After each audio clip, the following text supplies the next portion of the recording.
tumayo at manatiling nakatayo para sa ating panalangin. Servisyo ng Ama, ng Anak, Espiritu Santo. Ang namin, sana po ay gabayan po ang aking mga mag-aaral ngayon. At sana po ay may matutunan silang aral na ito ng Ama, ng Anak, Espiritu Santo. Amen. Ngayon, para na sa ating ehersisyo, alam niyo ba yung kanta watermelon? Okay, yun ang gagawin namin. Sabihan niyo ako, okay? Let's start. Watermelon, watermelon, papaya, papaya, banana, banana, banana, banana, fruit salad, fruit salad. Okay, maaari na kayo pamuko. Bago kayo magsimula sa ating aral ngayon, ay may mga pagtutunan sa silid na aral. Una, makinig at sumunod sa guro. Pangalawa, magpakita ng paggalang sa lahat. Pangatlo, itaas ang kamay kapag magsasalita. Ngayon, bago tayo magsimula sa ating aralin, ano nga ba yung tinalaki natin? Okay? Yung tinalaki natin ay tungkol sa kasabihan. Ano nga ba yung kasabihan? Ang kasabihan ay hayang nagbibigay ng payo o nagsasaad ng katauhan na isang kung saan mga salitang ginagamit ay payak at madaling maintindihan. Ngayon, tatawagin naman natin si Teacher Denise para sa ating aktividad. Magandang umaga mga bata. At ngayon, bago tayo mag-umpisa sa ating talakayin, may aktividad muna tayo gagawin.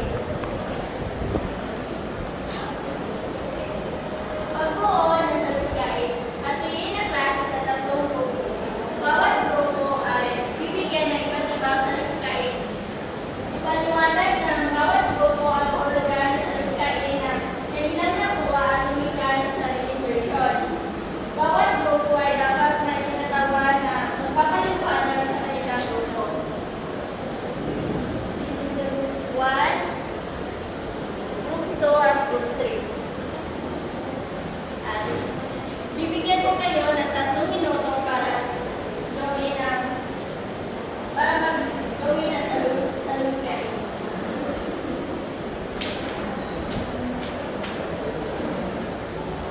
Ano ang kahulugan ng salita na binigay sa inyo?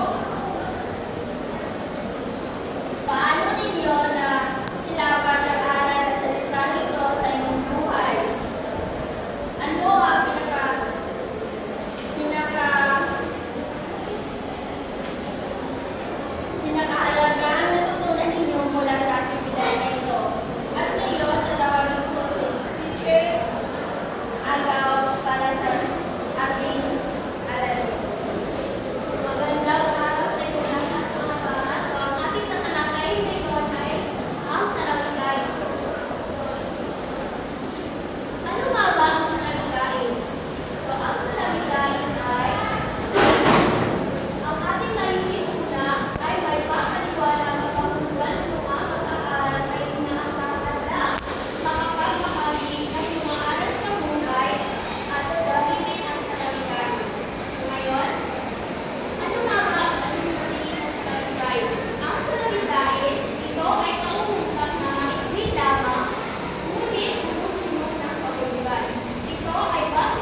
And